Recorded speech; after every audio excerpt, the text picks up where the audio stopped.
The official White House website's We the People petitioning system is all the rage in China. Believe it or not, but a lot of Chinese internet users in China know about it and use it.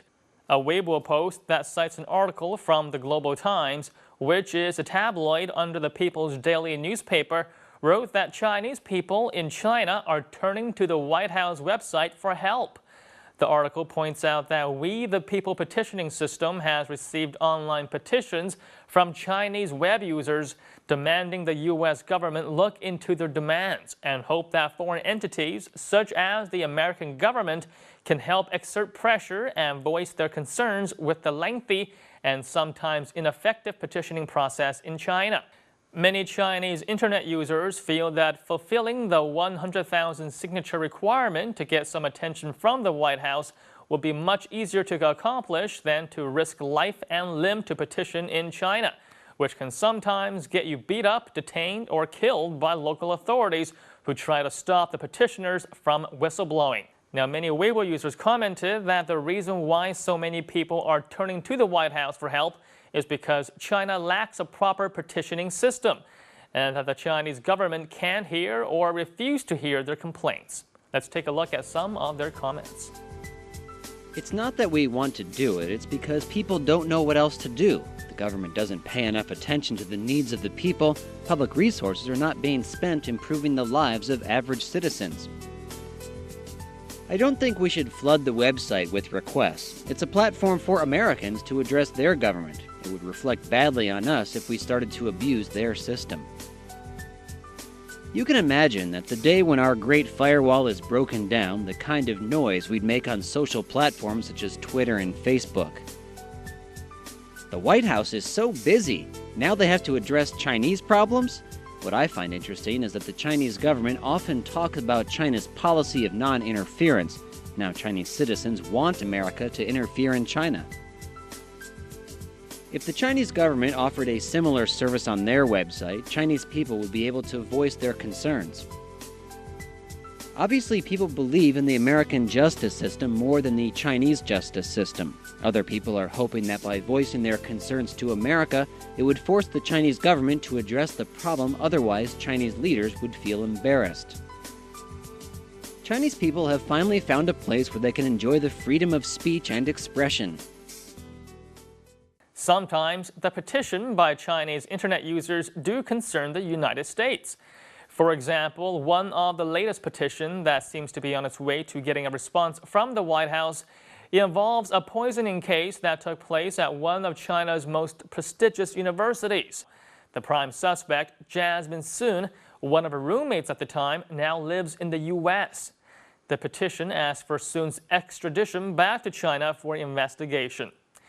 Now, there are also petitions which do not really concern America, but nonetheless are popular issues in China.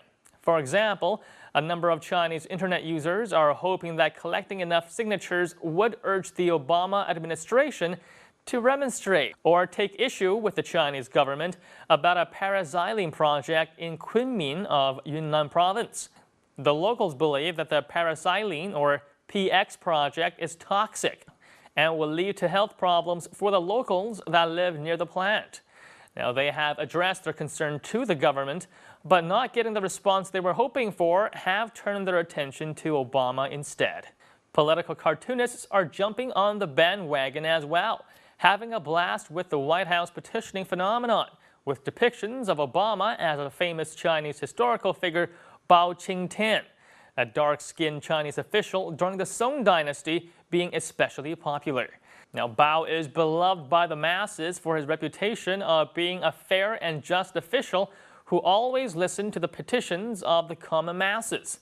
All right, now let's take a look at a few more Weibo comments on what regular internet users think of petitioning the White House for Chinese problems. Do you really think the White House would help you with your problems? You're not even an American citizen. The American government has no obligation to solve Chinese problems. It seems that the White House might start to replace the Chinese government. At least the White House is beginning to win the hearts and minds of the Chinese people. This is truly tragic. A country has let down its own people and made people despair so much that they have to turn to a foreign country for help. The White House will give a reply, but they don't solve your problem. I think people around the world are looking at us like the butt of a joke. In recent years, petitioners who felt that justice has eluded them have often gone to Beijing to appeal to higher authorities. The Beijing government has on more than one occasion explicitly stated that no government authority can prevent petitioners from going to the petitioning office, as any citizen has a right to voice their grievances to the proper authorities. However, like a lot of policies in China, it seems more like a guideline or a suggestion than a rule, since there is a lack of a system of checks and balances. Some people, like a 28-year-old farmer, got rather creative. According to another article from the Global Times, the 28-year-old Xu took his 33-year-old British wife and his 2 mixed heritage daughters along with them to petition.